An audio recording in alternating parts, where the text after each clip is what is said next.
Assalamualaikum warahmatullahi wabarakatuh. Nama saya Siti Aryani, NPM 18.01100009. Video ini merupakan tugas untuk memenuhi ujian tengah semester di mata kuliah perpajakan.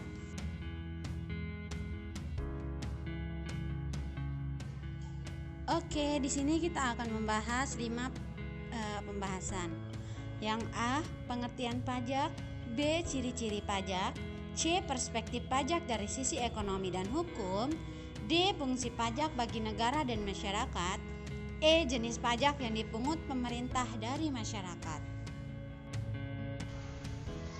Yang A, pengertian pajak. Pajak adalah pungutan wajib dari rakyat untuk negara.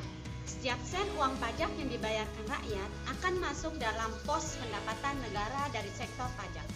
Penggunaannya untuk membiayai belanja pemerintah pusat maupun daerah demi kesejahteraan masyarakat. Uang pajak ini digunakan untuk kepentingan umum, bukan untuk kepentingan pribadi. Pajak merupakan salah satu sumber dana pemerintah untuk mendanai pembangunan di pusat dan daerah, seperti membangun fasilitas umum, membiayai anggaran kesehatan dan pendidikan, dan kegiatan produktif lainnya. Pungutan pajak dapat dipaksakan karena dilaksanakan berdasarkan undang-undang. Oke, kita lanjut yang kedua atau yang B, yaitu ciri-ciri pajak. Ciri-ciri pajak ini yang pertama, pajak merupakan kontribusi wajib warga negara. Artinya, setiap orang memiliki kewajiban untuk membayar pajak. Namun, hal tersebut hanya berlaku untuk warga negara yang sudah memenuhi syarat subjektif dan syarat objektif. Dan di mana warga negara yang memiliki penghasilan melebihi penghasilan tidak kena pajak atau PTKP. PTKP ini berlaku saat uang 54 juta setahun atau 4,5 juta per bulan. Itu artinya jika Anda memiliki pendapatan lebih dari 4,5 juta sebulan akan kena pajak. Sementara bila Anda adalah seorang pengusaha atau wirausaha dengan omzet, tarif PPh final 0,5% berlaku dari total peredaran bruto atau omzet sampai dengan 4,8 miliar dalam 1 tahun pajak. Ini berdasarkan Peraturan Perundangan Nomor 23 Tahun 2018. Kemudian yang kedua, pajak bersifat memaksa untuk setiap warga negara. Jika seseorang sudah memenuhi syarat subjektif dan objektif, maka wajib untuk membayar pajak. Dalam Undang-Undang Pajak sudah dijelaskan, jika seseorang dengan sengaja tidak membayar pajak yang seharusnya dibayarkan, maka ada ancaman sanksi administratif maupun hukuman secara pidana. Kemudian yang ketiga ada warga negara tidak mendapat imbalan langsung. Pajak berbeda dengan retribusi. Contoh dari retribusi ini, ketika mendapat manfaat parkir, maka harus membayar sejumlah uang, yaitu retribusi parkir. Namun, pajak tidak seperti itu. Pajak merupakan salah satu sarana pemerataan pendapatan warga negara. Jadi, ketika membayar pajak dalam jumlah tertentu, Anda tidak langsung menerima manfaat pajak yang dibayar. Yang akan Anda dapatkan, misalnya berupa perbaikan jalan raya di daerah Anda, fasilitas kesehatan gratis bagi keluarga, beasiswa pendidikan bagi anak Anda, dan lainnya. Kemudian yang keempat, berdasarkan undang-undang. Artinya, pajak diatur dalam undang-undang negara. Ada beberapa undang-undang yang mengatur tentang mekanisme perhitungan, pembayaran, dan pelaporan pajak. Kemudian yang C, ada perspektif pajak dari sisi ekonomi dan hukum.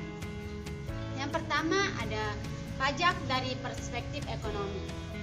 Hal ini bisa dinilai dari beralihnya sumber daya dari sektor privat atau warga negara kepada sektor publik atau masyarakat. Hal ini memberikan gambaran bahwa pajak menyebabkan dua situasi menjadi berubah, yaitu yang pertama, berkurangnya kemampuan individu dalam menguasai sumber daya untuk kepentingan penguasaan Kemudian, bertambahnya kemampuan keuangan negara dalam menyediakan barang dan jasa publik yang merupakan kebutuhan masyarakat. Kemudian yang kedua, pajak dari perspektif hukum. Perspektif ini terjadi akibat adanya suatu ikatan yang timbul karena undang-undang yang menyebabkan timbulnya kewajiban warga negara untuk menyetorkan sejumlah dana tertentu kepada negara, di mana negara mempunyai kekuatan untuk memaksa dan pajak tersebut dipergunakan untuk penyelenggaraan pemerintahan. Hal ini memperlihatkan bahwa pajak yang dipungut harus berdasarkan undang-undang sehingga menjamin adanya kepastian hukum, baik bagi petugas pajak sebagai pengumpul pajak maupun bagi wajib pajak sebagai pembayar pajak. Kemudian yang selanjutnya ada fungsi pajak bagi negara dan masyarakat.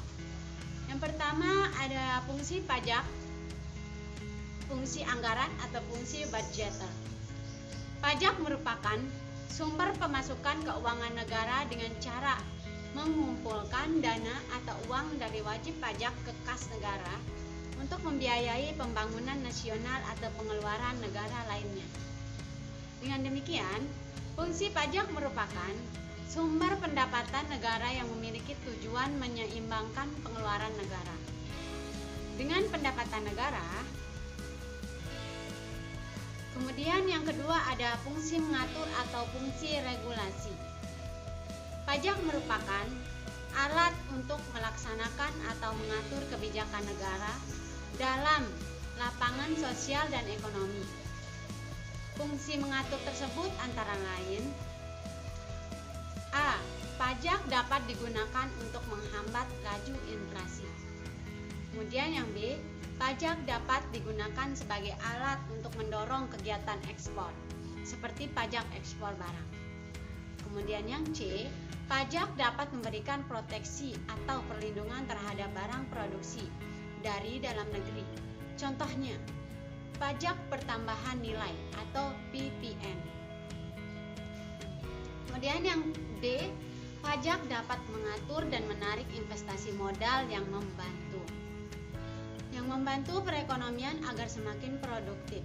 Kemudian yang tiga ada fungsi pemerataan atau pajak distribusi. Pajak dapat digunakan untuk menyesuaikan dan menyeimbangkan antara pembagian pendapatan dengan kebahagiaan dan kesejahteraan masyarakat. Kemudian yang keempat atau yang terakhir ada fungsi stabilisasi. Pajak dapat digunakan untuk menstabilkan kondisi dan keadaan perekonomian, seperti untuk mengatasi inflasi.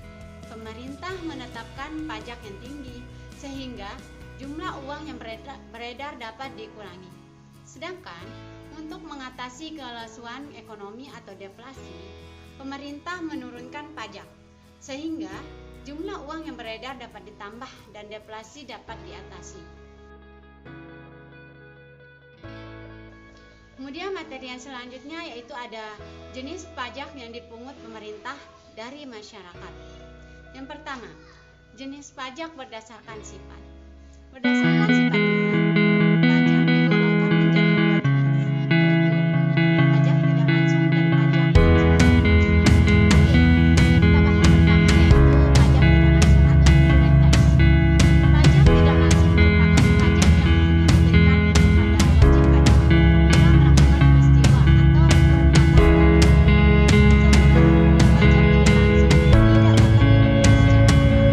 tetapi hanya dapat diberi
pajak dan subjek pajak. Berdasarkan objek dan subjeknya, pajak digolongkan menjadi dua jenis, yaitu pajak objektif dan pajak subjektif. Yang pertama ada pajak objektif. Pajak objektif adalah pajak yang pengambilannya berdasarkan objeknya. Contohnya, pajak impor, pajak kendaraan bermotor, bea materai, dan masih lainnya. Yang kedua yang ke B ada pajak subjektif. Pajak subjektif ini merupakan pajak yang pengambilannya berdasarkan subjeknya. Contohnya, pajak kekayaan dan pajak penghasilan.